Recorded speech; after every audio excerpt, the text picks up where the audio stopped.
You know, a few months ago, in a wet market, a wild animal market in the city of Wuhan, most of us probably don't even know where it is. It's got 10 million people plus living in it. A wild animal, could have been a badger, could have been a pangolin, could have been a snake, was taken into a wild market, was probably killed in the market, could have even been eaten alive in some instances if it was a snake or a bat, for instance. And a disease spread from that animal to a human.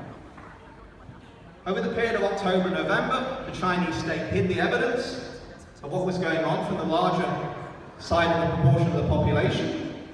Brave doctors and individuals tried to speak out, many of whom are now dead.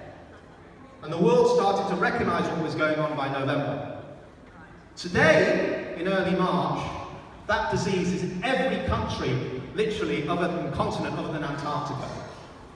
Hundreds of thousands of people are infected. Tens of thousands of people in this country in the next week or two are going to be infected. You are going to see social and economic implications of that wild animal being killed that are going to have an impact on all of us in this room and all of us in this country that are profound, we haven't seen in a generation. Probably every one of us in this room will know someone that will be affected by this disease. They're going to get seriously ill or they're going to die. Things are never going to be the same again because of what happened with that wild animal in that cage. Now the Chinese government have said that at last we'll take it seriously. We're worried we're going to start shutting down the wild animal trade, as conservationists and wildlife campaigners have been asking for decades for them to do. We hope they will fulfill that pledge. We hope they will enforce it. They might well do this time because of the very threat of the control they have over that country. But the damage has been done. If any one of you have friends who think that you're a bit mad because you're an animal rights campaigner and you're standing outside the Chinese embassy in the rain going on about dog and cat meat, they're not going to think you're mad anymore, are they? They're going to think, actually, you're wise, you're the ones who saw all this coming. And you should tell them that.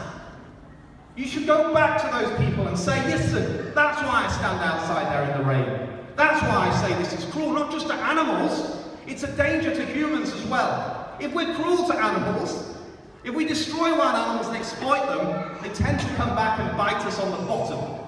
And that's exactly what we're finding with COVID-19. Now, COVID-19 is going to be bad. It's going to kill a lot of people. And it's going to make a huge change to our society. But there could be far worse coming up behind it.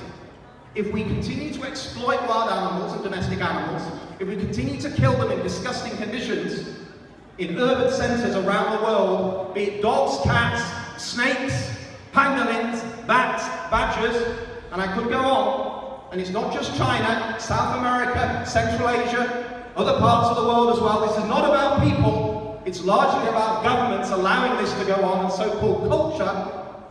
But we must all recognise that we can't allow it to continue. If there was ever a driver for a plant-based food diet, if there was ever a driver away from killing animals for food, this disease must be it. Wouldn't you agree? It's a wake-up call to the world. So in a few months, I hope we will get through this tragedy. I hope all of us in this room and this nation will be stronger as a result for those of us who are not directly affected. Because we need to pull together like never before. But I also hope that the voices in this room of people coming here for the last 40 years and beyond who care about animals will get stronger as a consequence in the corridors of power. No one will be able to ignore you anymore. The next time you have your placard outside the Chinese embassy and you'll say they should stop the dog meat trade or they should stop the wild animals being killed, people are not going to be ignoring you anymore. They're going to go, you're absolutely right. Because I know what the consequences have been for me and my family. And that's the message that you take away from here today. If we treat animals well, we tend to treat each other well. Care and compassion for animals means care and compassion for people. Cruelty to animals often means cruelty to people or disease spread that's going to hurt us all. It's a lesson we have to learn. It's a lesson that other people have to learn. And I hope over the next few months, the whole world will learn it. Thank you very much.